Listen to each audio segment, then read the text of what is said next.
I freaking love how you talk about this stuff and what you communicate with the guys. What's your influence that kind of led you to that? Is just the experience, or were there coaches that kind of did the same with you?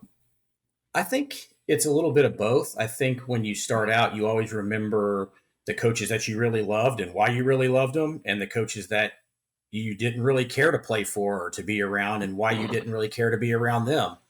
So I think you take some of those pieces and put them together, and then over time, just kind of listening to other people talk about why they've had success. I think, you listen to Steve Kerr and some of the things that he's done with the Warriors and how great of a leader they think he is and what he does and how his communication and what he talks. And I just think that you kind of bring it all together over time and trial and error. I mean, we all go through periods where it's like we think this is going to work and we try it with the player and it doesn't really work. So you kind of reevaluate and go from there. But I think it just comes from a lot of different areas and just develops over time as you're going through it.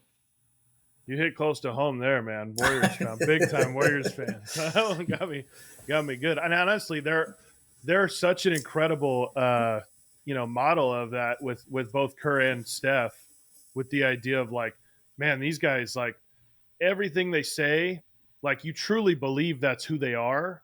And I think that's the biggest key, right? Is like, are you an actual example of what you're trying to get other people to be?